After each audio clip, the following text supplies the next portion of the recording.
A Super Bowl champion. The Green Bay Packers have won the Super Bowl. The Packers' all-time leading scorer. A game winner for Mason Crosby. It's time for the Mason Crosby Show with Mitch Nellis, presented by Verizon, the official 5G network of the Green Bay Packers, on the Wisconsin Sports Radio Network, powered by the Potawatomi Sportsbook, and on the free Odyssey app.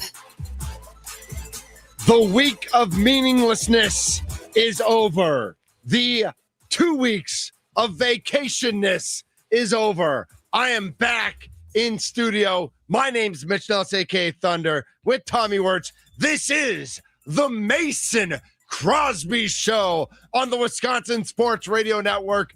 High noon, Mason Crosby. Let's go. Man, Mitch back in studio, out of vacation world. Got to see Thunder on his way back to Wisconsin, so that was great. Nice. All the other Rumbles and Mrs. Thunder. I mean, it was awesome. So the whole crews were together for the first time. Kids ran around. Yeah, exactly. The kids had never met before, and they literally hugged as they met. Yeah, it was amazing. It's good times. They did ask where Tommy was. I think they thought Tommy was your kid. So yeah, or that we go together. We're like uncle and nephew situation. Yeah, exactly. Yeah. I know I'm a popular guy usually. You are, so, dude. They love you. They couldn't stop talking. Fan favorite from the summer at the Wisconsin Athletic Hall of Fame. So yes, it's good to all be back. Good, you two are in the same spot. I'm sure there were a bunch of big hugs. How many hugs has Mitch given you, Tommy? Is there a count? I think we did hug twice. I think we hugged and then we hugged over his jersey. Yeah. So I think we're at 2 hugs deep so far. All right, very nice. Yeah, I can't wait for you to guess. We're not going to start with it, but it is a guessing game. Whose jersey I'm wearing found at Goodwill yesterday. Okay. Is it? I have some ideas. I have some obscure ideas. Okay. Yeah. Is it Shamar Bartholomew? Dude, Bartholomew was a stud yesterday, man. He was in on a lot of plays. I don't know what the future is for any of these players, Mason, and I know that that was wild to watch. Wasn't it? Some of the name, I'm just like, what? Can you come out here and say that was the worst Packer game that you've ever watched or been a part of? Regular season. Say it. Regular season, yeah. That was hard. It was hard to watch. It's like, man, we just literally rewound back to preseason and not even good preseason ball. It was just kind of gross. I mean, you do have to say a couple times, we didn't get some points, but I mean, they moved the ball in the second half. And the defense held a little bit better. Yeah. The defense, I love the stat that Sorrell did more yesterday than Rashawn Gary's done the last 8 weeks. Yeah, I mean, he did. He had a sack and a TFL. Yeah. Rashawn Gary has none of those. It's got to be that's kind of wild. He did at least play himself one extra snap over Rashawn Gary this week, right? He at least just his himself. Energy and effort. Yes. You know how we feel about that. It's just he was out there just. You could see it. Those young guys, they were flying around. They were trying to make plays. I mean, I think there are some good young players on this team. They're just not the depth, the separation is pretty wide. Yeah. From the top to the guys that played yesterday. Here is Baron Sorrell after making his first NFL start. It means a lot. I mean, this is what I've been working for all year. Thinking about an opportunity like this. I mean, I could never think that it would, come out like this. But I just want to thank God for that opportunity. It's something that I prayed for and I waited for and I worked for it. And looking forward to getting more opportunities. Honestly, the entire defensive line, it felt like they were getting some push, Mason, on pass rush. The run defense still looks still pretty bad. But, I mean, let's try to chalk that up as no Quay and no Cooper in this one. I don't know where else you want to go if you want to find something positive to say, boss man. Wow. Yeah, how much are we going to talk about this game? Because I found it, again, so difficult to watch. I made lunch for the kid.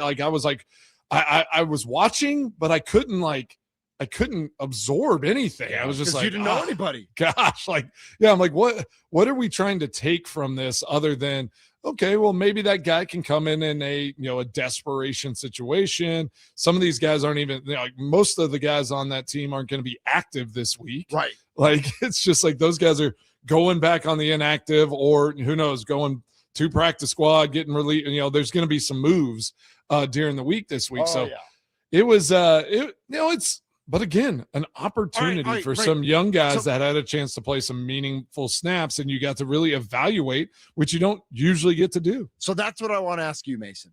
Like, as a veteran going through the paces, you watch a game like this, and let's say this is 2019 or 2020 or 2021, and a situation happens where the last game's going to be meaningless. You're slotted into your playoffs. You don't want anybody to get hurt. And then we can move on to Bears and it's Bears week and all that. But what does it mean? Like can these, Matt LaFleur made a big deal. Well, these kids now can put together their video package and they can either, whether it's with the Packers or somebody else, they have film now in a real NFL game. And the Vikings played a lot of their starters for a while. Obviously, JJ came out when he re-injured his hand. But what, is there like human interest, feel good stories of these types of games? Because for most fans, it's like, who cares? Yeah. It was funny. I was over at Clay Matthews. On Saturday afternoon, and we were watching the Bucs game, and we were talking about this Packers team and some of our time together, and that word "feel good," right? It's just like, this is the NFL. Like there's not you don't sign up for like moral victories, feeling good, like getting, pat on the backs. It's like, you either can or you can't. Yep. You're going to make a splash, and you're going to get yourself, on tape and get some film and get an opportunity, or like, this is a revolving door. I mean, the NFL is a revolving door. LaFleur looked like he was not enjoying having the team that was out there at times yesterday. Like, his face, did he not look to y'all like he was either sick or distraught? Like, it just like he was like rubbing his forehead. This is how I always. It looked painful. I always see Matt LaFleur's face look like that. That's how my, like, everyone feeling that way. Like, that's how I always am with Matt LaFleur. He commented a little bit on why he decided to go with the rest versus momentum side of things. Here is Matt LaFleur. Yeah, I think we did the right thing today in regards to trying to, and we'll see. Time will tell. But I feel better about this certainly than I did a year ago after the game. It was a double whammy when we lose the game and you lose like a key player for us to go into that run. So I thought this was the best decision. And on top of that, Mason, if you did not know, when we were talking about this, I think what was your stance officially? You wanted no one in last week or this past week, or you wanted to see a little bit of like Jordan Love or something for a drive? What was your, just to clarify? No, I did say, I think preseason. Yeah, we'll play it more like a preseason. Okay. Last year, 4 teams benched their starters in week 18 to prep for the playoffs. All 4 of those teams won. They won. All 4 of them. Well, you get an odd benefit. Like, that's the only, like, probably the downfall of this 17-game season, adding a playoff team, all of that, all the nuance.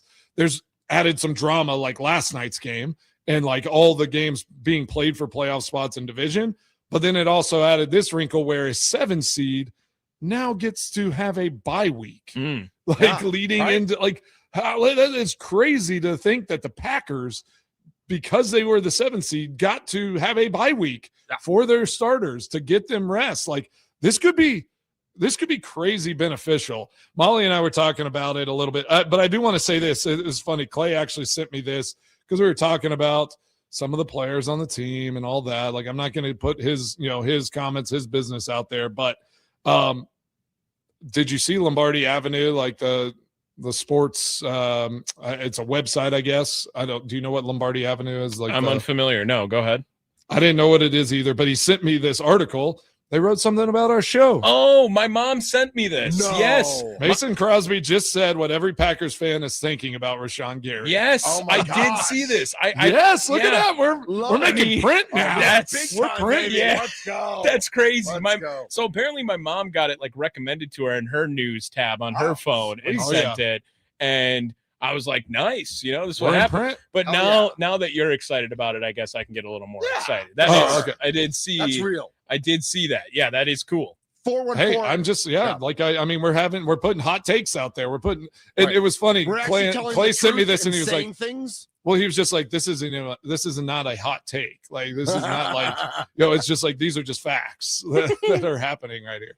414-677-1250 is the Nicolay Law Talk and text line. 414-677-1250. Your thoughts as the Packers move into the wild card round. The 7-seeded Green Bay Packers at the number 2-seeded Chicago Bears. Saturday night, 7:00, Amazon Prime Video. Wipe the I don't even think it's like a bad memory of the Vikings game. Like I don't even think it's not even important enough for that. It didn't even exist. Right. Yeah. Seriously. It did not. I do have. All right. So before we move on to like Bears, Packers, because this is going to be a fun week with all of that going on. Yeah, it is. I did see something. We got to talk about that game last night.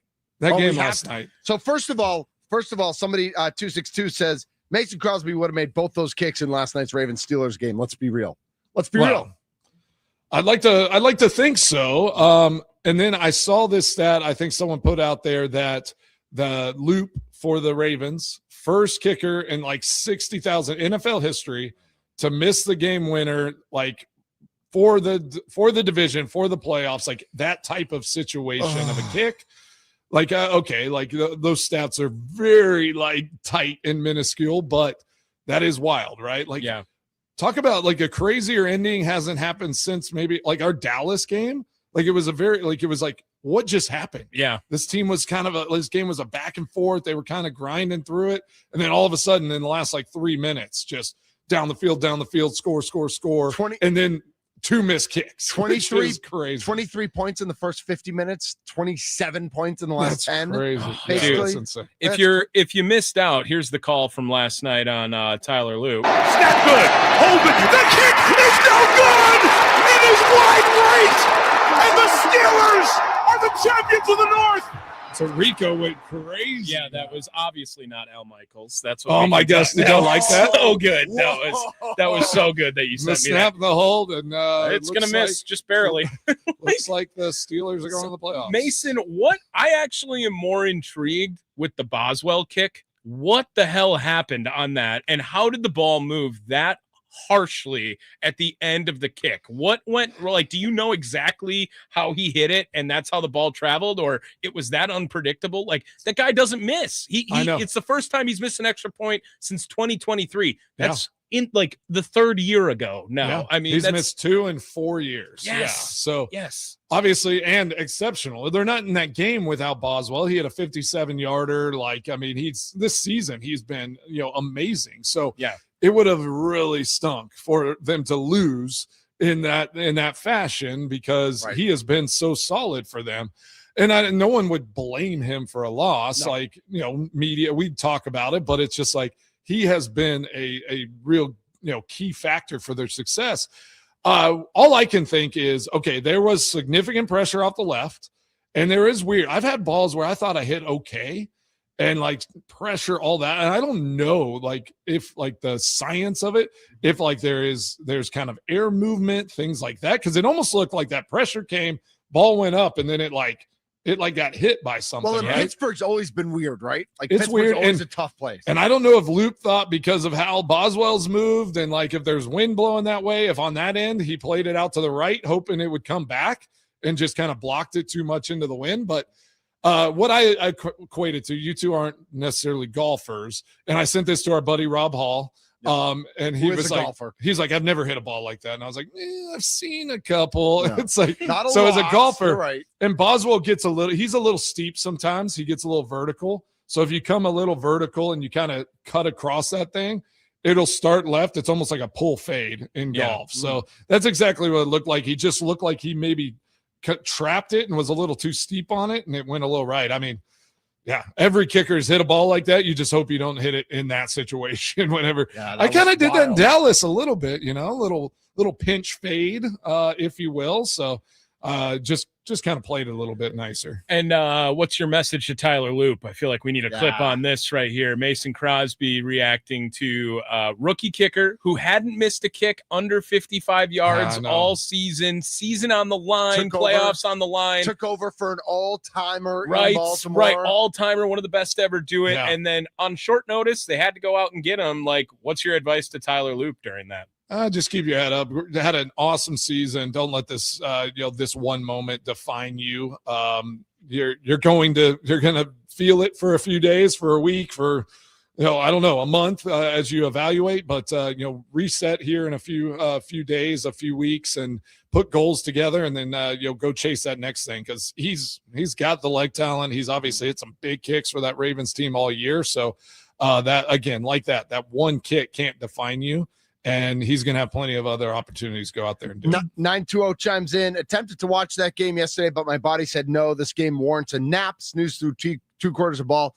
I fell asleep toward the end of the first half, slept through halftime, and slept through the first couple drives. I did. The girls were at Goodwill finding this amazing find, which we'll get into later on in the show. And I was like lying on the couch watching the game, and all of a sudden I woke up and they were home, and there was like 8 minutes left in the third quarter, and I'm like, I guess I'm in. And then I said, do I need to rewind? Should I rewatch this? I looked at my phone, and I'm like, no, I'm good. Where we are. Yeah, and then, gosh, we're going to dive into all the Packer Bear stuff, but there's nuance. Was Ben Johnson's comments towards LaFleur? Were you going to bring those out later? I have them right here. Okay, do we want to play react to when it we come back? when we come back? Because I'm curious. I don't know the context because I just saw the comments, but sometimes things get out of context, so I want to hear this. All right, well, I'll play it. We'll react to it on the other side. It's Ben Johnson talking about resting starters in Week 18. We're quickly turning the page here. Everyone's disappointed. I appreciate, like I said, their effort. Some teams, they rest their starters. We don't. We play football, and and we felt like it was really important that we were playing our best ball here today, and we didn't get that job done. Wow. Well, so you played your best starters and you still didn't get the job done. How's that? So do you think that was at the Packers or at the Eagles? 414-677-1250. 414-677-1250. Your thoughts, anything you took away from the game yesterday. If you want to, you can go for it. Besides a nap, it is Packers Bears week. We'll look at the Potawatomi Sportsbook, find out what all the numbers are there for Saturday night. Delve into Ben Johnson's comments and more Packers thoughts and who's healthy and Bo Melton. But is Bo Melton the casualty? Don't laugh at that, Mason. That was mean. Why? Why? Was just mean. Bo Melton? Why? Because he's the one guy who got hurt. I know, but just that's mean. Of course, you can't be Mr. Hurt. Special Teams and then laugh when he. I says wasn't Bo laughing. Melton. I was laughing at Thunder bringing up Bo Melton in that segue. I just did not see that coming. Okay. This is the Mason Crosby Show presented by Verizon, the official 5G network of the Green Bay Packers. We are in our beautiful, wondrous. I'm back in the studios powered by the Potawatomi Sportsbook. Tommy Wirtz is here. Mason Crosby's here. The gang's all here. This is the Mason Crosby Show. Oh, yeah.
we're quickly turning the page here. Everyone's disappointed. I appreciate, like I said, their effort. Some teams, they rest their starters. We don't. We play football, and we felt like it was really important that we were playing our best ball here today, and we didn't get that job done. Yeah, you weren't playing your best ball. That's Ben Johnson, head knob of the Chicago Bears. My name's Mitch Nellis, Tommy Wirtz, Mason Crosby, the Mason Crosby Show, presented by Verizon here. And before we jump right back into Ben Johnson, Jeff M. writes on YouTube, of course Mason would have made that kick. He hit a bell in a clock tower 3 times in a row. That just reminds me, that was like we meet Mason Crosby. We're in like a Zoom call. And it's like, my first question to him is like, did you hit that bell tower? Like, I was for real. Like, were those real? You'll never prove I didn't. That's right. That's right. You can't prove I didn't. That's the dumb questions I have. didn't even exist then. Right. So obviously it was exactly. real. Hey, I Right? did not exist. Yeah. It was real, guys. Yes. This is the Mason Crosby Show. Ben Johnson throwing shade at the Eagles, throwing shade at the Packers, and his team still lost at home. So shut the hell up, you clown. This is the Mason Crosby Show. Yeah, maybe they would have been better off. I mean, I don't know. Like, did they come out healthy? Have we seen like all that information? I know DJ Moore kind of limped off at one point, but I was surprised. I was surprised the Eagles didn't play their starters. That was a little surprising to me. Yeah. I mean, the 2 seed gets you 2 home games. If you win, Yes. so I don't understand why you wouldn't go chasing that. The Bears were going to choke and let the Lions beat them in that last game. You got to assume you're going to get the 2 seed. You're playing the Commanders. They almost beat the Commanders without their full team. So, right. That was a little surprising. I do think, maybe was throwing a little shade at the Packers, which do we need more fuel for this fire? I love it. I want all the fuel. Just bring it all. Bring it all. Yeah, no, exactly. I thought that comment was like, just feels like, your first year head coach getting a little big for the britches right here. Like, I honestly don't love Green Bay in the game. Just a real quick on that, but they're gonna crush them. The comment of that seems like it gets thrown right back in your face. You know what I mean? And he's had multiple comments like that this year where, look, you want to talk this game? Cool. But if you don't back it up, you're going to become a meme, dude. This might be the worst 2 seed in the history of NFL playoffs. Yes, I love that take. Okay. I needed to say that. Yeah. And you did. Put that in print. I got it. That's right. Let's go Lombardi Avenue. That's going to be a meme on the Mason Crosby Show now. Put it in print. Yeah. Put it in print. Put it in print. But seriously, have you seen their Have you seen their numbers? It is insane. They have like a plus 16 point differential. It's crazy. They are not good. They're not good on paper. I will say they grind out and find ways to win ball games, but I would say the Bears are more likely one and done than any other, than I would look at any other team in this. Well, maybe Carolina, but it looks a lot like that Vikings team that got bounced by the Danny Jones Giants. Like, everyone knew that team was going to lose, even though they had a better record. Was that 22? They won the North, I think, that year. Yeah, I think that's right. Yeah. Everyone knew that team was in the fraudulent. Now basket. Nobody knew the Giants would do it to them because nobody thought the Giants were for real. And that's how bad that Vikings team was. Is that Giants team wasn't even for real. And they still did it to the Vikings. Yeah, exactly. 414-677-1250 is the phone number if you want to get in the Nicolay Law talk and text line. Let's go to Ron in Rome.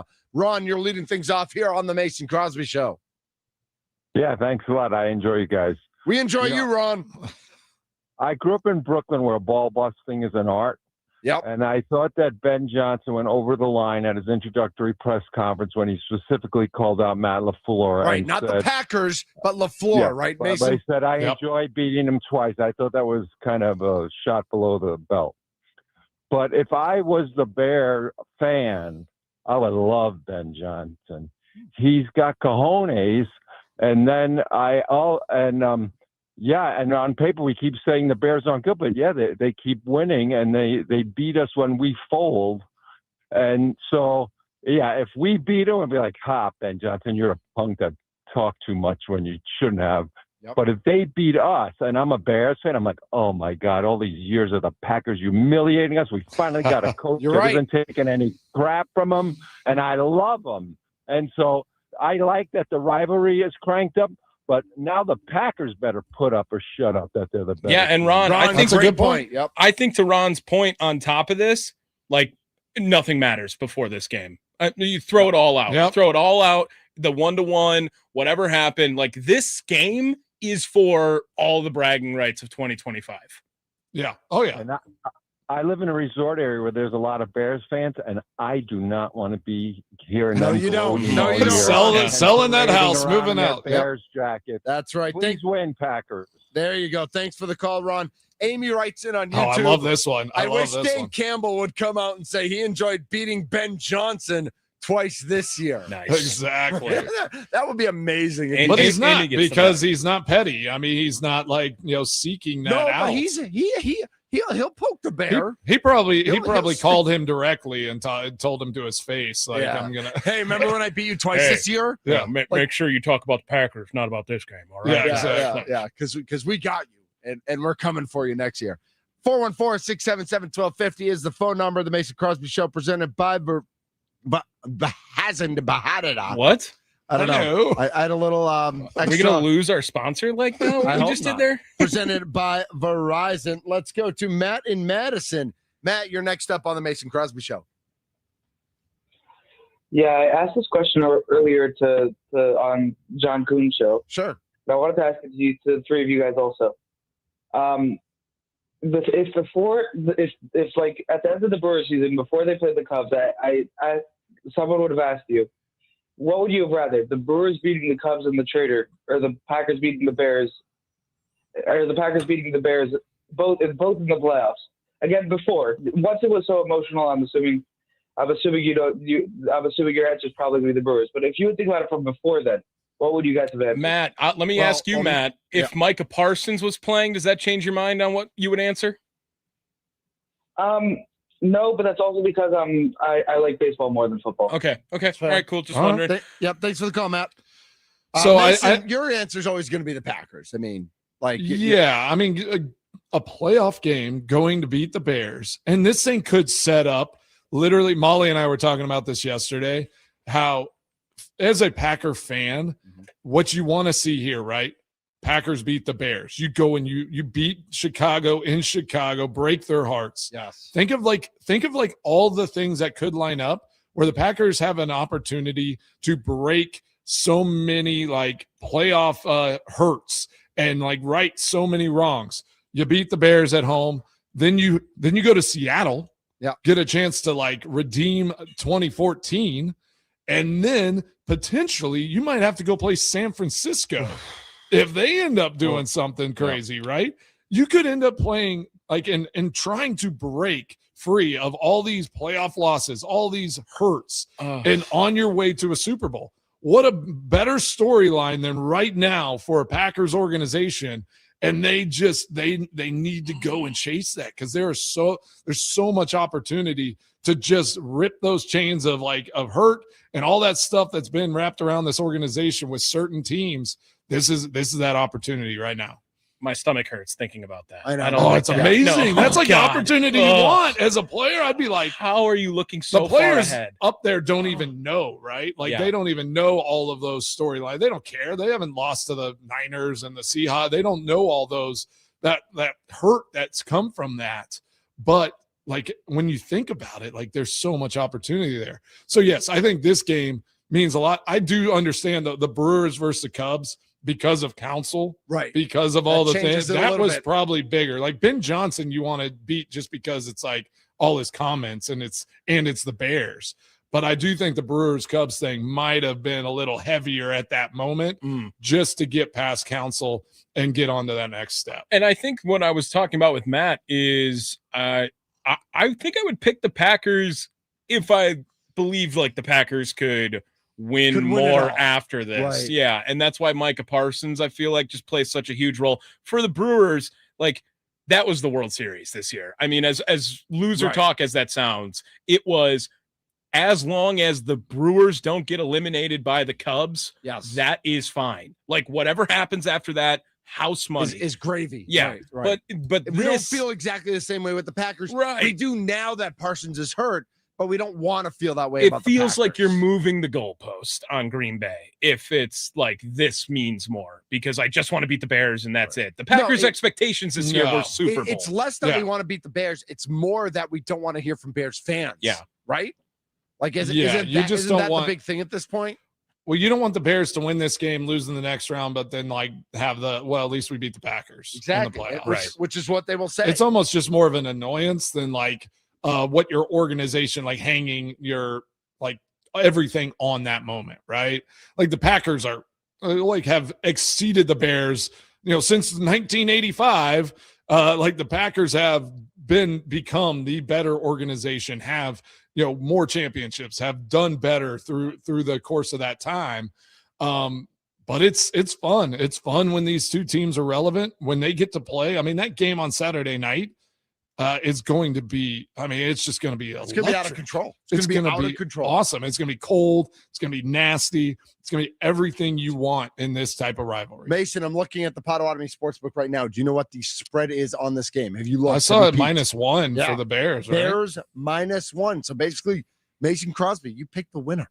Yeah. You picked the winner of this game. Also, Bills Jaguars is a -1 game. So that's another game we will just pick the winner of. Can Ben Johnson use that as a type of motivation that the Bears are being disrespected? We're the 2 seed. We beat the Packers 3 weeks ago. We're at home, and we're a 1-point favorite over this team where Jordan Love hasn't played in 2.5 weeks and Micah Parsons is out for the year. Like, if I'm Ben Johnson, I'm putting -1 all over the locker room. I'm putting it everywhere. Like, this is how disrespected we are. We're going to, and we lost to the Lions and we lost to the Niners, but we're going to show everybody that who we are. And I'm going to beat Matt LaFleur because that's what I like to do. I think in his own little office and his space, he might have that. But like, if he goes at that approach, I hope he does, because I think then the Packers steamroll this team. Because if that's your motivation. They're in their head then? Yeah. You can't put that out there. You have to just plod along. And I do think Ben Johnson, he says all this stuff, but he does seem to just be a process-driven guy when it comes to how he's running that team. So I think that would be a miss on his part if he starts, putting up this, motivational things to try to get your guys to play harder at this moment. I mean, it's like everyone's going to play hard. How do you go out and execute to beat a team, right? Like and it's crazy to think. This might be the worst 2 teams coming into the playoffs, like as far as how they finish the season, right? Yeah. I mean, 4 losses, 2 losses and beat the team that had 4 losses. Yeah, so exactly. So you're just kind of like, okay, what are we going to be? And that is like why this game is going to be so intriguing. Even if we weren't talking and we're not Packers radio, like talking about the Packers, right? Like, you're going to look at this game and be like, what could and will happen in this game? This could be the most interesting game of this first playoff. When you say that these are 2 of the bottom feeder teams in the NFC, maybe in the postseason, coming into the postseason, could you argue that it's maybe the closest from 1 to 7 in recent memory at the same time? Well, yeah, the 5 and the 6 both have. I think the Panthers are in another universe, Sure. but 1 through 6, right? Yeah, 5 and 6 have better records than the 2 and 3 seeds. Yeah. Like, it's just like, it's crazy right now. So yeah, this is definitely NFC is it's so much more interesting, I think, it's kind of anyone's to take. I think Seattle might be on a different level. They're hot right now, but that doesn't mean they're hot in 3 weeks. And Sam Darnold can throw 5 picks or 5 touchdowns. And a bye doesn't always help. Yeah, he's a little wild. So I think the AFC is tough because of all their defenses. I mean, if you look at those top teams, Jacksonville or Houston, Denver, they're 1 and 2 in total defense. Jacksonville, Patriots, all those guys just maybe a little step behind as far as defense, but still really good. Bills are whatever. But the Bills have Josh Allen defensively. But the Bills and Josh Allen. Tough. Josh Allen's the wild card there. Like Josh Allen is, you could like all the other teams have these great defenses, but the Bills have the A1 quarterback. Yeah. So Do you think like Seattle in the NFC playoffs, until the Packers kind of slipped here the last few weeks, they would have been one of the top defenses in this playoff in the NFC. And now it's Seattle's is Seattle. good.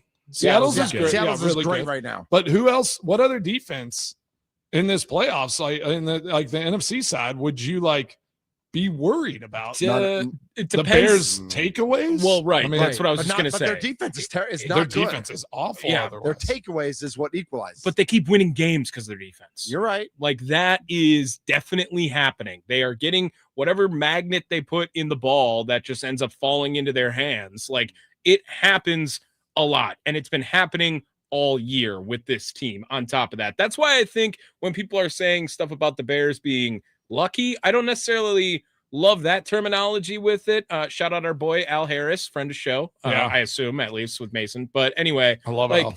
Al. He is putting these guys in the right position at some point. And maybe the execution isn't always up to 100%, but quite frankly, sometimes I wish this Packers defense was just the Bears defense and catch an interception and give up all these yards you're going to do anyway at this point. I'm telling you, like you see that, and it's an Al Harris mindset. Like that's kind of the mentality he came through Green Bay, like how he learned to play in the NFL and all those things. It's like you are literally, yes, you want to be detailed and execute at a high level, but you need to go and make big plays. Like don't be afraid to miss one whenever you can go make two later on, right? Like go and take a few chances, cut your, just let your hair down, go get it done. Because he's got those guys flying around, they're going to give up a play, but then they're going to get 2 picks, So it's like I'd almost rather have that than this kind of just watching you're putting pressure on guys, just cut it loose. I mean, what does this Packers team have to lose other than lose to the Bears? Right. if you don't cut it loose right now, you're not going to get to where you want to go. So I saw on Nicolay Law Fan Talking text line before we go to break. I like this. Because I want to put this into the world. 443, it's Matt again.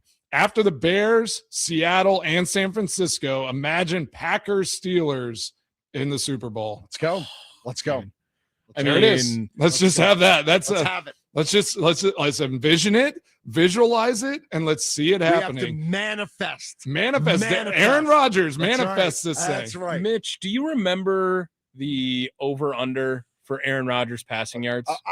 It was at the end of the third quarter last night, and I looked it up, and I almost texted you, and I didn't because he was 111 yards away from his over-under as they entered the fourth quarter. And then he had last 130 yards, right, in the fourth quarter? Because did he go over by 20 yards? Yeah, 3,320 yards? 3,322. And we guaranteed that he would get 3,300. I think it was 3,300. I should have put $1,000 down on it. That was tight. It was tight. What a line. I would have said at the end of the third quarter, there's no way. No way. They're going to run the ball. He'll get 30 yards and he'll miss it. That's crazy. This is the Mason Crosby Show. We'll take more of your texts, more of your YouTube comments, more of your calls as well. 414-677-1250. Find us on YouTube and on Twitter at WI Sports Radio. He's Tommy Wirtz. He's Mason Crosby. Who's on my shirt? This is the Mason Crosby Show presented by Verizon.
Did they really, though?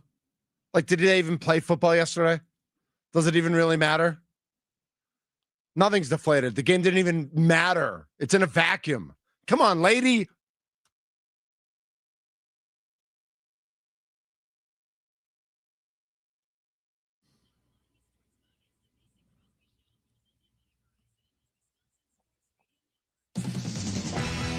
It's pretty emotional, honestly.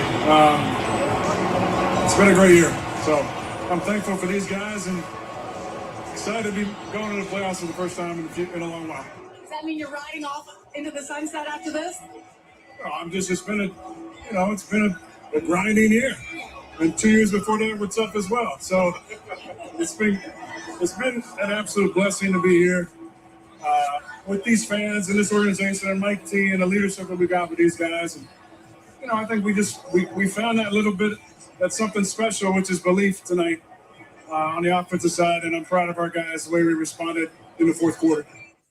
This is the Mason Crosby Show. Mason, what a terrible follow-up question. I hated that question. Hated I it. was like, oh, and Aaron handled it great. I He mean, did, whatever he you did. say about it, he handled that great. Yeah.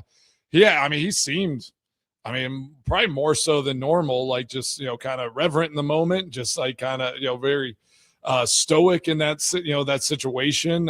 He didn't get, he didn't make a face or take offense to, what she said. Whereas sometimes I think in the past that was probably a knock, that some media sure people was. thought was like, it was like, he felt like in some questions were dumb questions. But that, he just rolled with it. He didn't say anything about Arthur Smith. I don't know if he's a big fan of Arthur Smith. He was pretty frustrated with him on that goal line situation with the headset and all that. He's a married man. He's chill now. No, he's just chill. He's just super chill with his wife that he has. Michelle for in sure. Wausau texted in. She would For love sure. that Steelers-Packers Super Bowl. She's been manifesting that one all as well. Adam in Wausau says this game in Chicago will be a little extra chippy. He thinks the Packers really will bring the smoke. Excited for that. So, people are just fired up for this matchup, Mason. Yeah, they are. And we just have a short time here. I kind of want to go before we go to Ryan Wood and get more into this Packers Bears stuff. It is that Black Monday, right? Like all the NFL coaches getting fired and all this. And I've been hearing the Stefanski, got let go. What if the Packers are one and done here? Is that enough LaFleur, to move on from LaFleur? And are any of those coaches that have been let go now, because that's always been the talk. It's like, well, who's going to replace him, right? Mm-hmm. Is Stefanski? Is someone like Pete that? Carroll? You bringing in Pete Carroll, Mason? And I didn't know that didn't work out. No, it did not. I don't think he's awesome, and I'm sure he tried his best, but I just don't think he can really mesh with the current player as well as some of these other guys. Chip Kelly got fired from there too. Might as well consider him at this point too, while we're at it. Raheem Morris in Atlanta. Obviously, the Giants and the Titans already had openings before this came. And 6 openings now.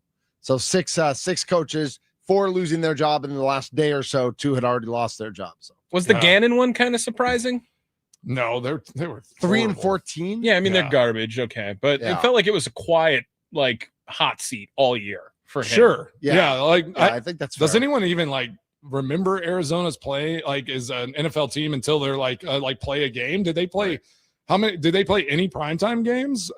It's Listen, I don't remember ever being on TV. We were watching the Red Zone channel last night, and Little Rumble was like, who are the Cardinals? She literally said, we watch football every week. She knows she can name Who are the Cardinals? 31 of the 32 teams. Just remember, weird things happen in the desert. You go to Arizona, weird things happen in Arizona. Hey, real quick, some breaking news that I want to pass along from our friends at the Milwaukee Bucks. Peter Fagan, who has been the president of the team for the past 12 years, is transitioning away from his role. Josh Glessing, the chief strategy and development from Haslam Sports, one of Jimmy's guys from the new ownership group, is going to be taking over. So we're going to have to keep our eyes closely on what this means for the Bucks organization. I don't think they can raise prices or parking any higher. I don't know exactly what his Bucks are winning again. So, but Peter Fagan has been an absolute pillar of the community since he got here, active on every committee, every meeting, everything.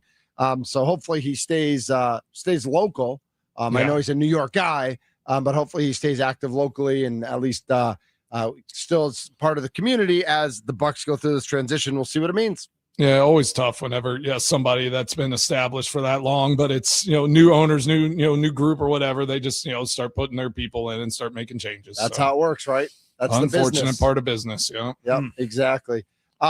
Corporate Crosby there, Tom. Yeah, I know you are so corporate, man. Bucks blew out your Sacramento Kings last night, Mace. I don't know. If I you saw know. that. I didn't tell Molly. She would have been really upset. They're not the Kings this year. They are. What are they? They're not like, the Kings. They're the Princes. They're the Princes. They're a G League team. They're like Okay. they're playing exhibition football every game.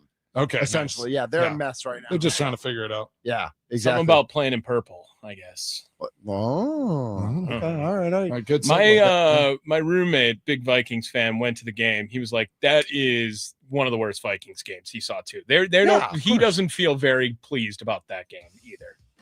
Yeah, there's no way you can't be super excited about much from but what said, either team put on the field. Right. I hated the Packers game yesterday, but I kind of like that Week 18 is always crazy.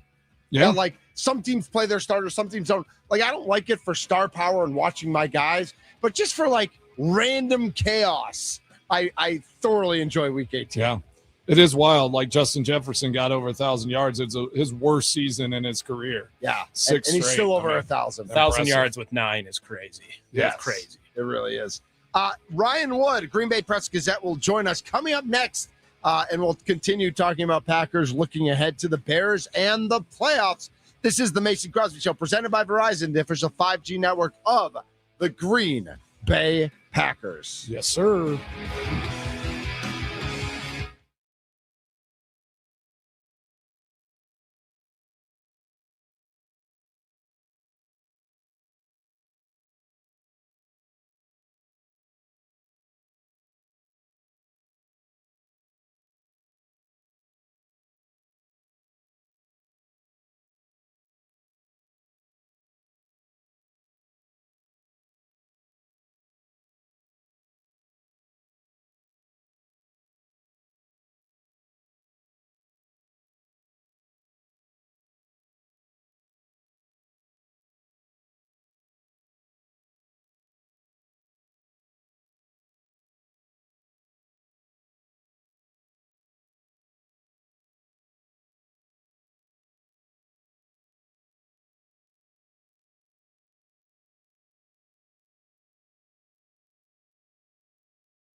A Super Bowl champion. The Green Bay Packers have won the Super Bowl.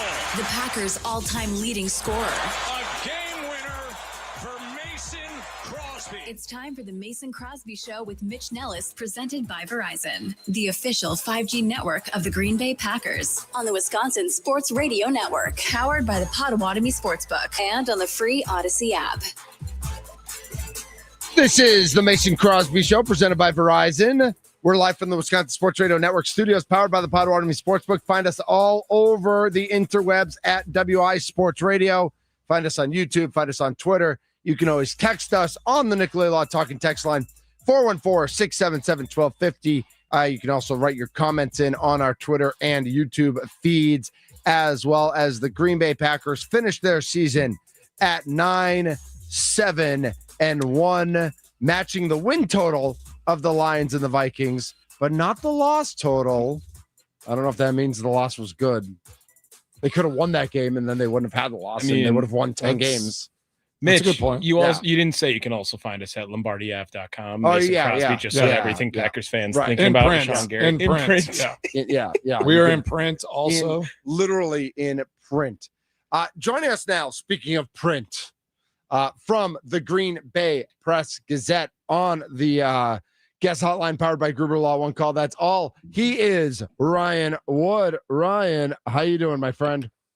Hey, guys. Happy playoff week to you. Certainly it's going to be a lot better than whatever we just endured this past week. Naps? We got naps. Some of us got naps, Ryan, so. Yeah, restful afternoon. I didn't get a nap, so that might be why I'm sounding a little bitter right now. There's no napping there. Yeah, that's fair.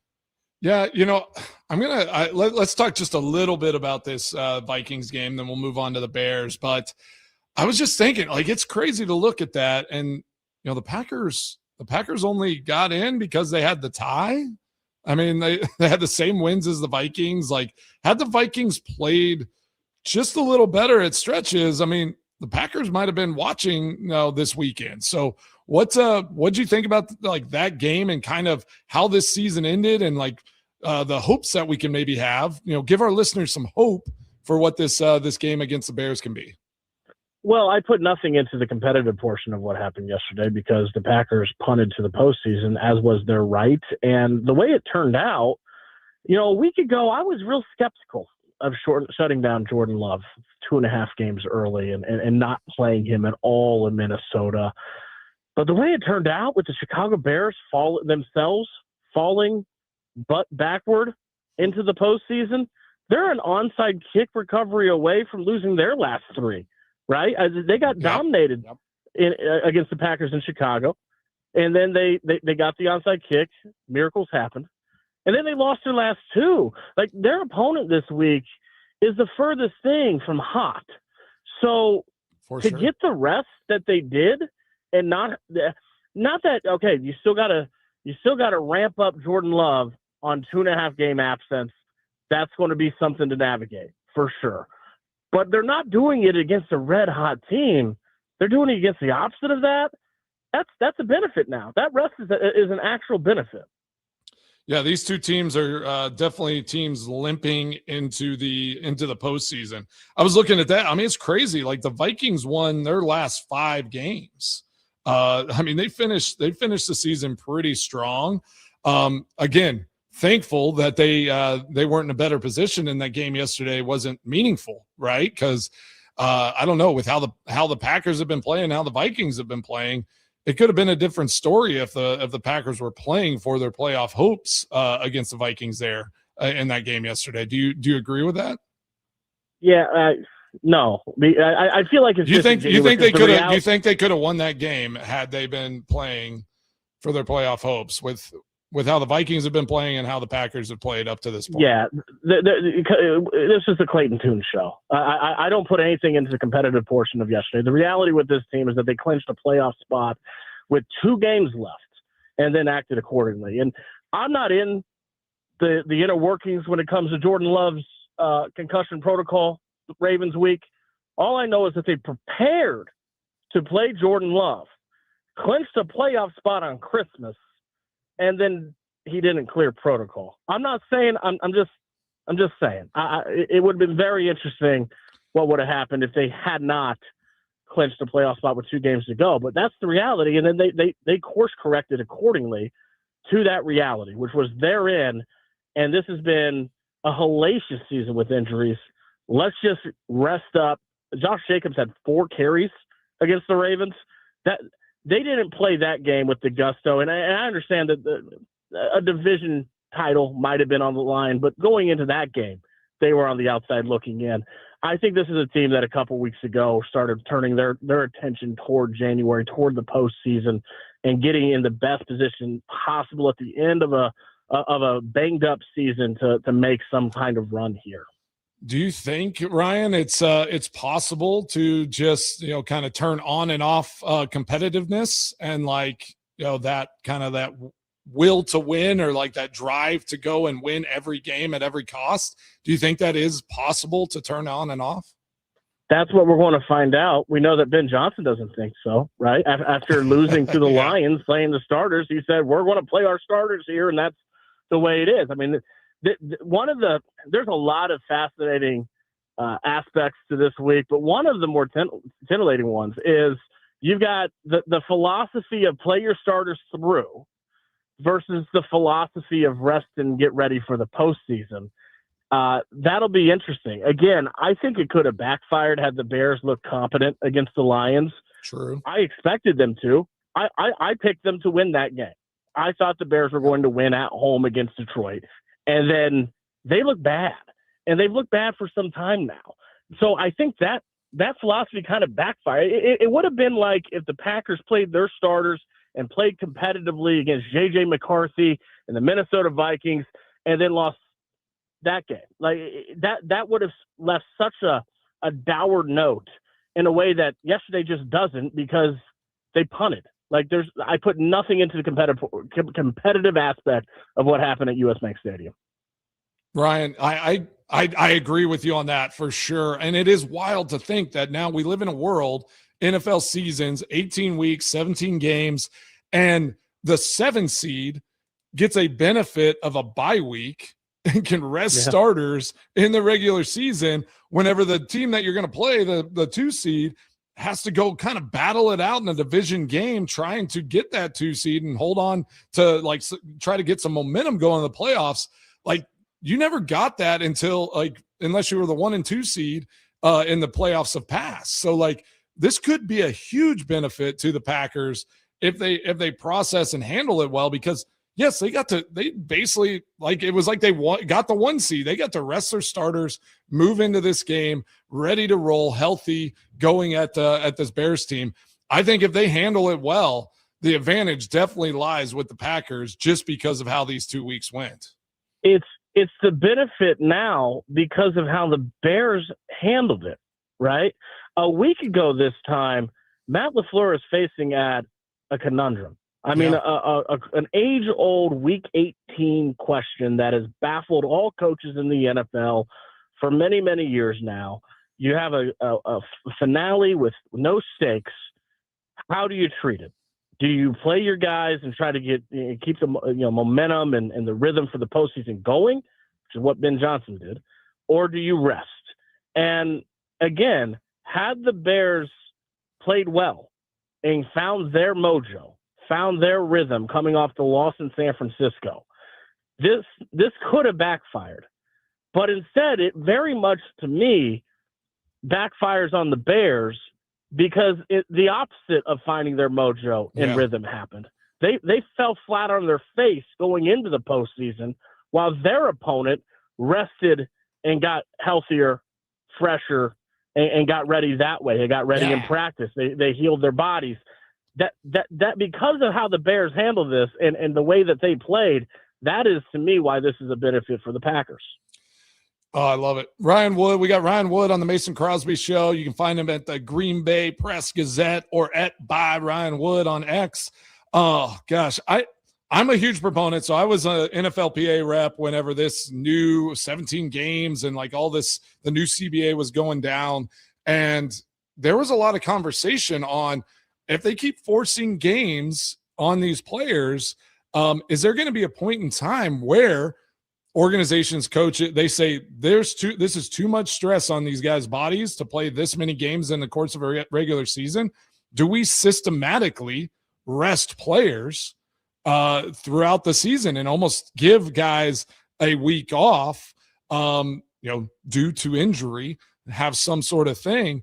Do you think that's the future here? I mean, we're seeing it in week 18, but what if you did it like in a kind of meaningless non-conference game at some point during the season, just to give some of your guys, if they're just a little banged up, a little extra time off?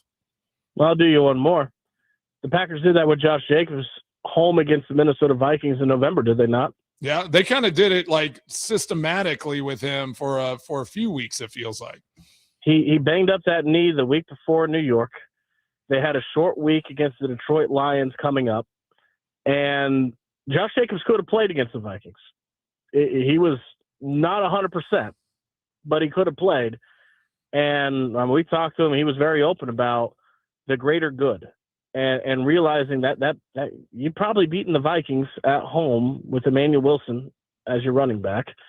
And you're going to need Josh Jacobs going into that Thanksgiving game against the Lions as fresh as possible. It's not going to happen if he plays against the Vikings, so you set him down a game that he otherwise could play. If that's a playoff game against the Vikings, he's playing, no question about it. So, yeah, you're already seeing that. With that said, you know this, Mason. Follow the money. Yeah. If the league makes more with 18 games, they're going to 18 games. Sure, they're going to 18 games. Unfortunately, all they'll do, too, is in those contracts, because I had it in mind, everyone has it, especially Green Bay loves doing roster bonuses.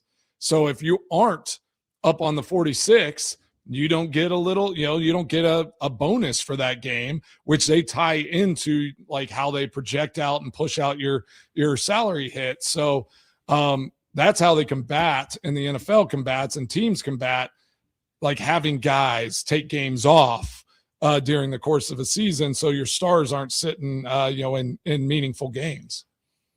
That's exactly right. That's what that will happen. I'm They're sure just the handcuffed. NFLPA The man is just holding us down. Yeah, I'm sure the NFLPA will get some minor kickback, but it's not going to be anything to the level of 18 games and the money coming in from that. It's been this way forever.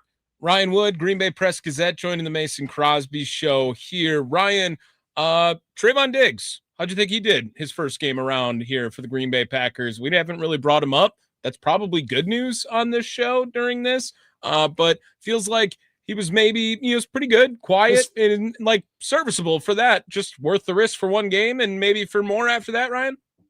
I don't think it's maybe. I think certainly this week you got to consider who he's competing with to be on the field, right? It's Carrington Valentine. The play that stood out to me with Trayvon Diggs, of all things, was I forget who the check down screen pass was. It might have been that tackle. But he whiffs on the initial spin, but he stays in the play, and ultimately he fights, he claws, he makes a tackle for a 2-yard gain on a ball carrier. Carrington Valentine, go back to last year's playoffs, the Dallas Goedert touchdown, where Carrington Valentine basically hops on his back for a piggyback ride the final 20 yards into the end zone. Can't bring him down. Go back to last week against Baltimore, where Derrick Henry stiff arms him into another universe. How many times have we seen Carrington Valentine miss tackles? And let's make clear, Trayvon Diggs is not he's not Nate Hobbs. He's not a physicality tackling corner. He had 11 interceptions. His second NFL season was all pro. His coverage numbers this year, not good, but he's a motivated Trayvon Diggs. Mm-hmm. He has tremendous size at the position, and he showed that he is a willing and capable tackler. All things that Carrington Valentine at this point, I don't see it. So I think that he's going to be the starter opposite Keyshawn Nixon in Chicago. Wow. I like that. Yeah. Effort and second effort. Like that's always something that you can look at. That's a great example to talk about him. I didn't think, his first rep against Justin Jefferson was a little soft, but then just didn't notice any deficiencies after that. So I think it was a good outing for him to kind of get his feet wet in this defense a little bit. Here's the other thing too. it's kind of hard to make any evaluations on the Packers secondary because J.J. McCarthy is so bad. Like, wow. I'm glad you said that. Yeah, that's Sing it. so Sing it. bad. That is a major problem. That was the story of the game, by the way. It had nothing to do with the Packers. The story of the game was J.J. McCarthy is a major problem for that franchise. Ryan, speaking of go ahead. Sorry, finish it up. I was able to bring myself to the point where I didn't care about the score. The competitive aspect of what happened in Minnesota was irrelevant. It was a developmental type game, really, for both sides. Because the Vikings, I mean, they want to go 9-8, finish the season with a winning record. They're not going to the postseason. Like, this is everybody involved here knows the stakes. And if you viewed it through that prism, I do think that there were some interesting things that happened. One, J.J. McCarthy, massive problem for that organization. I cannot imagine that Kevin O'Connell's not bringing in a quarterback and creating a competition there this offseason. It's negligent if he doesn't. Could that be Malik Willis? Because if you put Malik Willis in that offense on that turf, watch him go vroom. Like that is a quarterback paradise, which is really underscores how bad J.J. McCarthy is. He's not in a bad situation. That's a great situation for a young quarterback, and he's still that product. I think that'd be very interesting if the Vikings went out and tried to sign Malik Willis as a free agent this spring. On the other side, if that's Barron Sorrell, if that's what he's developed into right now, which is a high effort guy, defends the run well, kind of gives you some effort pressures as a pass rusher, say goodbye to Rashawn Gary, because bye, Rashawn. That's an easy $11 million. Rashawn. See you later. Yep. RG52. See you later, buddy. That might have happened anyway, but don't you have to feel better about that? Yeah, now you have some like tangible reasons. Like we got some options coming up. Right. Tommy, did you have a question? Stood out to me. I was gonna. We can keep talking about Barron Sorrell. I was just wondering if Ryan was ready to apologize to Bryce Young with all of the quarterback comparisons that he does. When he says a bad quarterback, he says Bryce Young, and now he's in the postseason. So I was wondering if Ryan was ready to issue an apology. Oh God, don't even get that. Formally apologize. The answer's no. Guys, can we make a pact here and just agree never to talk about the NFC South on this show? Okay, deal. Thank you. What if Malik Willis goes there next year? What if Malik Willis is in the South next year, though, Ryan? Is he going to win the division? Watching that game against the Bucs, it was I tweeted this. It was stunning how much better Malik Willis is than Bryce Young. Yeah. From a pure arm strength, Bryce Young's not strong enough. And Bryce Young and J.J. McCarthy, you really have like the opposite problems. Bryce Young has nowhere near a strong enough arm to be a high-level starting quarterback in the NFL. And all J.J. McCarthy knows is fastball. Someone, dear God, teach him a changeup. Teach him how to put some lesser tempo and JJ's a hothead that like gets stupid penalties, after he tries to be tough on the sideline one time. Like that guy's a disaster. At least Bryce Young is like seemingly a good dude that like is gonna, play for his team and not like lose his cool any time he sees an opportunity. Okay, we're off the rails here, but I have to get your opinion. Who would you take right now going into 2026, J.J. McCarthy or Bryce Young? Bryce Young. I'd take Bryce Young all day. I would take J.J. McCarthy because you can't teach arm strength. He doesn't have the arm. He cannot throw downfield. With J.J. McCarthy, the issue is not everything has to be thrown like you're Nolan Ryan 100 miles an hour. You need to put like the Jordan Addison play where Jalen Simpson falls to the turf. Jordan Addison's wide open in the end zone. He throws it a laser 5 yards over his head. Just put some touch on the ball. I think you can coach touch. You can't coach lack of arm strength. Like that's the Bryce Young problem. So I don't want either of them. I'll give me Malik Willis. Okay. Yeah. But I think that's the answer. Malik Willis. Yes. You must just hate short guys. Is that what it is, Ryan? You just don't like short guys? You got to have arm strength to be a quarterback in this league. That's just the way it is. Not if you want to win in the NFC South. Tallest person. You don't need it if you want to win the NFC South. You can host a playoff game with no arm strength. He's not as big, but he can throw, like Matt LaFleur said, with anyone on the planet. He has the arm strength to compete at a high level in this league. And you can be creative with him. I do want to ask that, like ref stuff. Like I haven't talked to you much about like refereeing. Like the game last night was a little weird. Like I felt like some of the calls they made were goofy as heck, and then like they let some things go.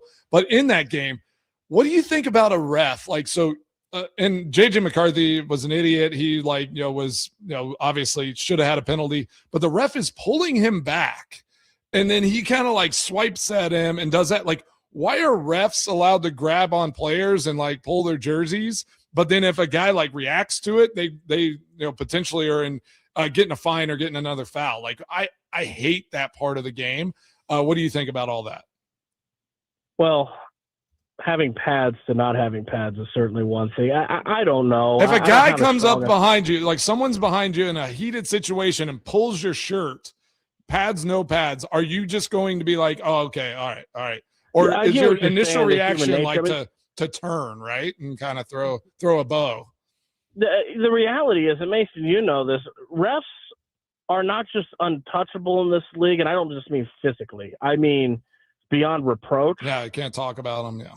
But there's not a lot of accountability there publicly either. It's just the way that the world works when it comes to NFL officiating. You blow a call, oops. That's basically what you get. There's not a lot of accountability for officials in general, so it doesn't surprise me when things like that happen. It's the unwritten rule of the league. You know what I mean? Yeah. This is a good time to let you guys all know, listeners of the Mason Crosby Show. Ed Hockley denied an interview request with us. Just putting it out there. Wow. Yeah, he reached out, said, "No, my son's in. I don't want to talk about it." So that's just how the refs are, Ryan. Yeah, well, no comments. That's never happened to me in my career. So yeah, no, it's only every other day. Yeah, there was a bad one last night. Luckily, the Ravens scored on the drive on that Derrick Henry first run. He calls like a legal block in the back or like a crackback block on Zay Flowers, like just shouldering the guy running next to him. And whoever was doing the eye in the sky reffing was like, yeah, that's not a penalty. I don't know what that is. So I'm not sure what those rules are now. Like I thought they had the ability to correct horrible calls on the field. Is that not a thing anymore? No, I mean anything that's borderline subjective, they obviously keep out of the replay review system. That should be reviewable. I would think so. It's less subjective. If you have 1 yard and if it's past 1 yard, you're in trouble. I'll be honest. I had some type of feel for the game last night, enough kind of into the general, but I was also driving back from Minneapolis last night during that game, so it wasn't like I was glued to the television. It was a crazy one. I'm thinking, my goodness, Aaron Rodgers undone by a special teams error. Again, I'm thinking the block punt. I'm thinking the onside kick. Yep. And then it completely goes the other direction, and he's on the other side of it for once. And I mean, just the whiplash of that was stunning. Well, and it was the missed extra point and then a huge kickoff return. It's like, oh my gosh, like they didn't even have to work to get into field goal range. So Ryan, before we let you go, what do you feel about this week? Do you feel like Packers can go into Chicago, win this game? What's your feeling on Monday here? It's going to be a quick week. We play Saturday night. So what you got? It's already Tuesday. This is a really winnable game for the Packers. Now, it's a really winnable game for the Bears too. Like these two teams can beat or lose to any team in the NFC. It's good luck predicting which way the wind blows with either of these teams. But they have the quarterbacks, right? They have the number one requisite to make a run. Both of them do. To me, the way the Bears beat the Packers is they just pound them between the tackles into submission. I really wonder if Ben Johnson has the self-control to do that. I get why he's gotten a free pass in Chicago this year because he's done what no Bears coach before him has been able to do. He's won. And he deserves those flowers. He's done a lot of good things. But he has his warts too.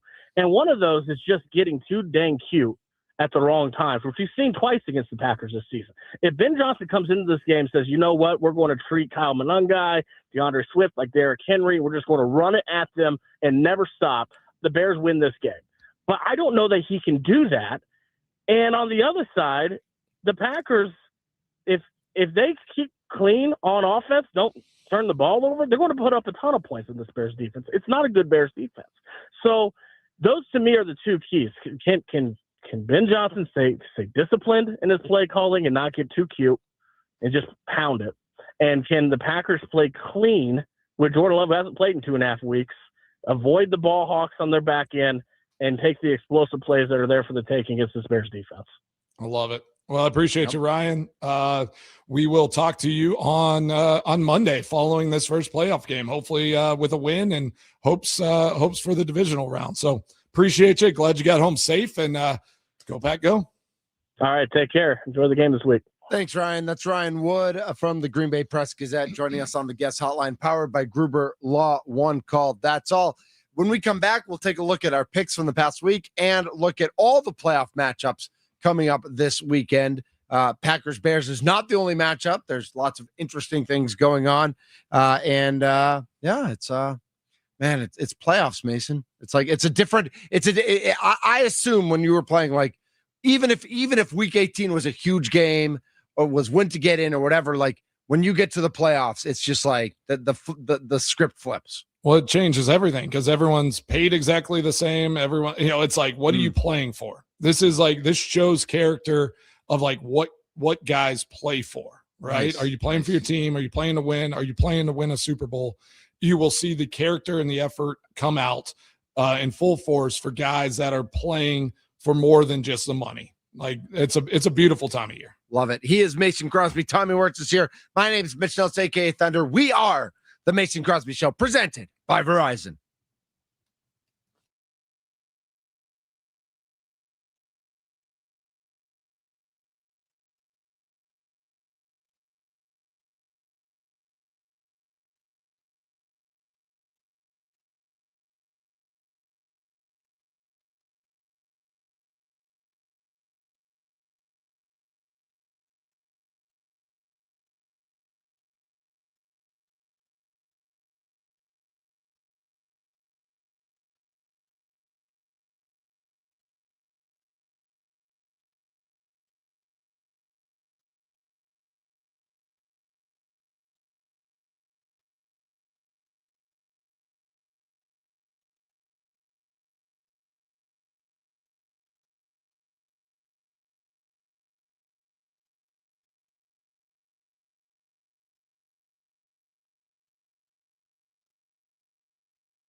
There it is up on YouTube and Twitter. Mason Crosby just said what every Packers fan is thinking about Rashawn Gary. This is the Mason Crosby Show presented by Verizon.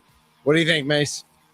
First time my name's ever been in print, I guess. First time, yeah. No one ever wrote anything about me when I was playing. Shout out Freddie Boston. Make your Twitter public so I can message you. We'll get you on. Yeah, Come on, Freddie. Yeah. No, appreciate the shout out. Thanks for listening, Freddie. I mean, that's awesome.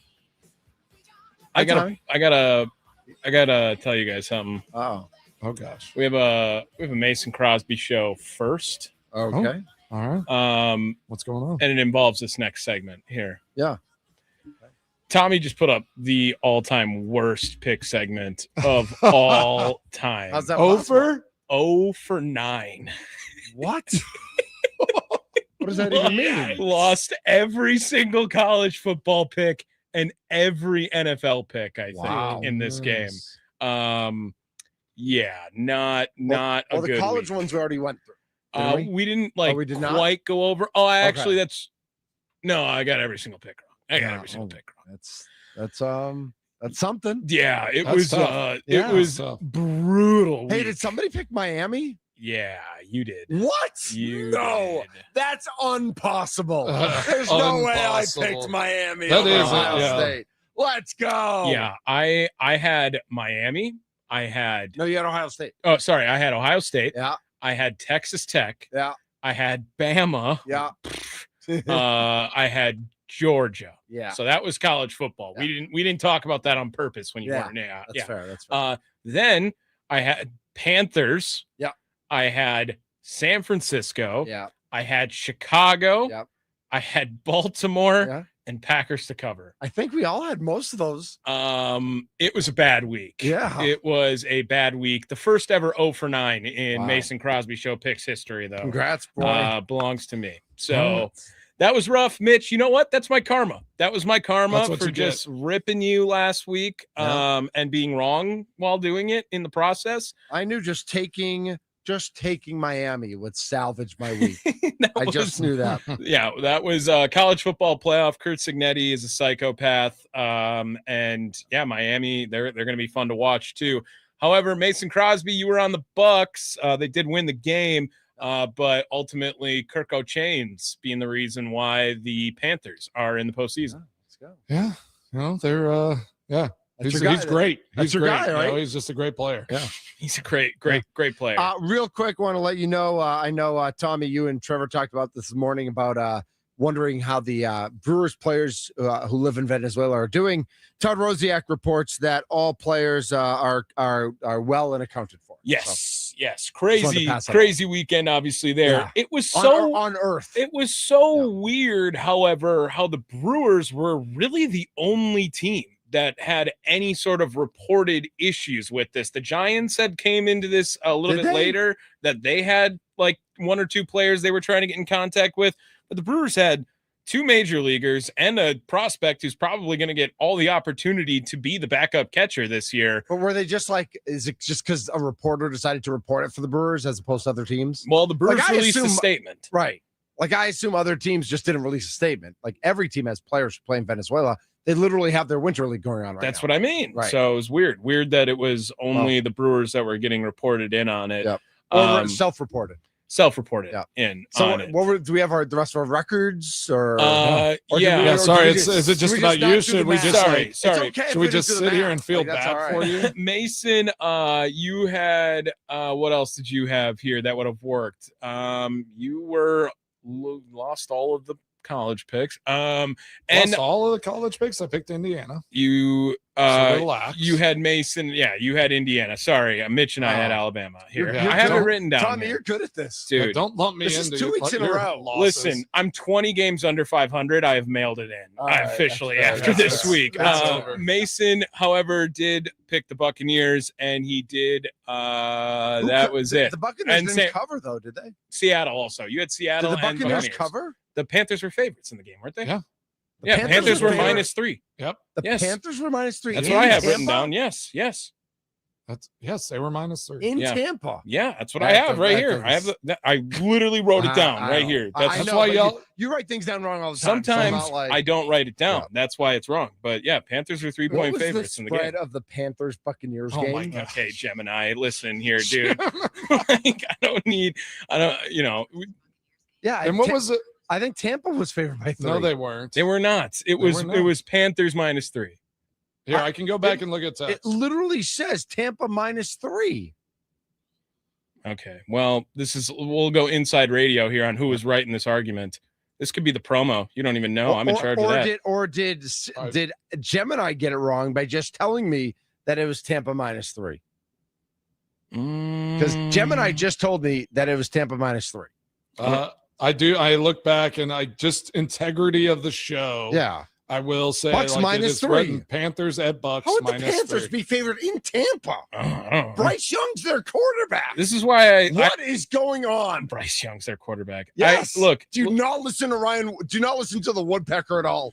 I don't. Yeah. I try. We always go head to head at So each this other. was there. just a this is All just a right. bad Mason. week all around. All right, let's start over. Mason, who's on my T-shirt? I want to say I think you should play like 20 questions. Jermichael Finley. It is Ooh. definitely. It is not Jermichael Finley. Is it a real far-fetched? It is real far-fetched. Is it a yes. running back? It is not a running back. No, Is it but a defensive lineman? It is not a defensive player. Okay, that helps. Yeah. Offensive lineman. It is not offensive lineman. Okay. Is it is it a tight end? No. Quarterback. Yes. Is it the Magic Man? It is not the Magic Man. Is it Kurt Benkert? No, but that's a great guess. Kurt Benkert is around the same timing of this quarterback. it is someone even more obscure than that. That as a Packer. As a Packer. Yes. Taysom Hill. No, but that's God, a great guess. right energy though. Yes. Right energy, Yeah. not play style. Oh, why? Definitely. Actually, Was he a Wisconsin Badger? no. Nope. But he did actually. I was thinking Tolzien. He was signed as a replacement, or he was signed by the Packers later that same season. I won't tell you which season. He was signed by the Saints, and for the same reason. So Taysom Hill was relevant to the conversation. All right. Let's see. Taysom Hill and this same guy. That was like Tolzien was in that same conversation. Gosh, All a right. lot of quarterbacks in that. Mason, did you ever get COVID? I didn't. I did actually. Okay. Right before training camp. It was the best training camp of my life. Did I missed like 2 anyone you weeks know- without having to do anything. Did anyone you know who is immunized against COVID also get COVID? Anyone I know? Yes. that was immunized. So that's an Aaron Rodgers. Okay. It's an Aaron Rodgers reference. So did Aaron Rodgers ever get COVID? Yes. What game did he miss?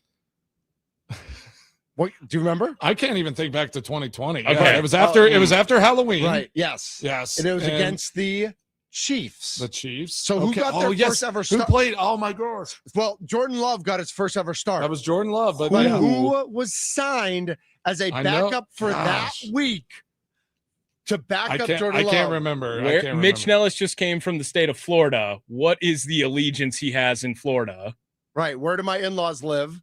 In Jacksonville. In Jacksonville. Who's the greatest Jacksonville quarterback not named Mark Brunell? Oh my of all gosh, time? Blake Bortles. Dude, Yes, it's a Blake Bortles jersey. I mean, what? I forgot Blake Bortles was on our team. Like that. What a random time in life that Random. Blake Bortles was. I So, forgot. not that he only was am I a signed for that. Packers fan, I'm Gosh, a my Jaguars brain. fan. I'm a the good life Blake fan. Bortles. With Someone said Seneca Wallace on the talking that text. would've been a good That was one. earlier. Oh, Seneca was Bortles, the baby. best. Blake Bortles. Yes. It is the Talk most- about no arm strength. Holy cow.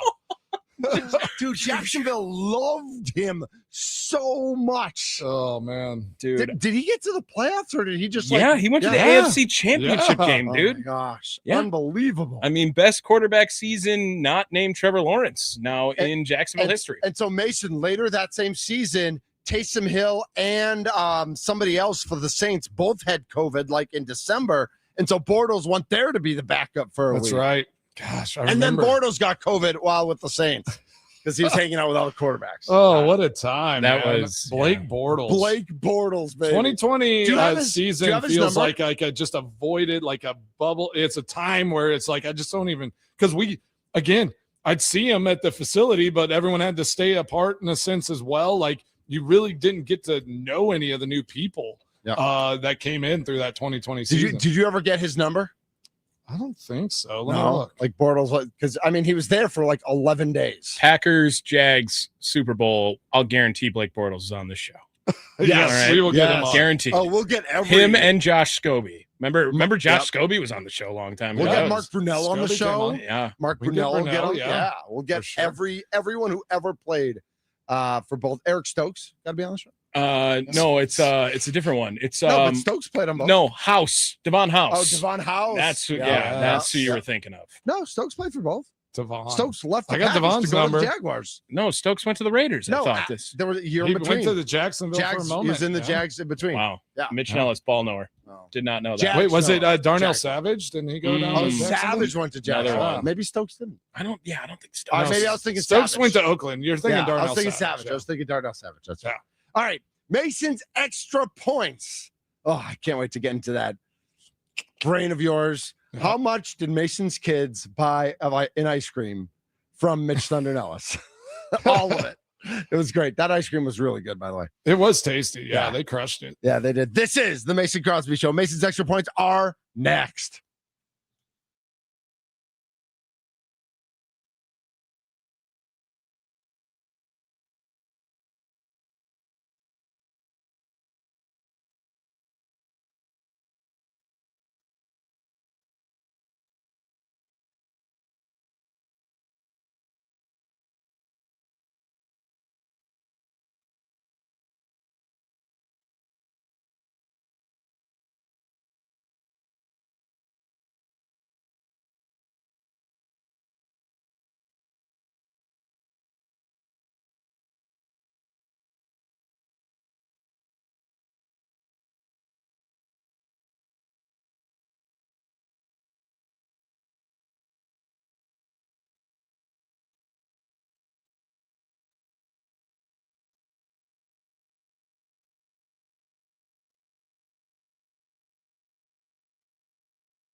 What's on Mason Crosby's mind today? Now I'm thinking. It's time for Extra Points, powered by the Potawatomi Sportsbook on the Mason Crosby Show with Mitch Nellis. Tell me what's on your mind. On the Wisconsin Sports Radio Network. Oh, man, good to be back on this Monday. Thanks for everyone listening and jumping on. Fellas, good to have everybody back in their normal spots. I feel it just feels more comfortable. But appreciate everyone listening to the Mason Crosby Show. We are presented by Verizon, the official 5G network of the Green Bay Packers.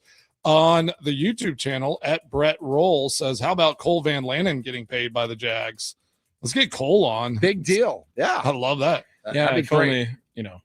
only they wouldn't have taken Jordan Morgan, could have had Cole Van Lannon. Yeah, oh, sorry. Did I say that? Oh, could have had Cole Van Lannon. We could have had Burden over Golden. Oh, dude.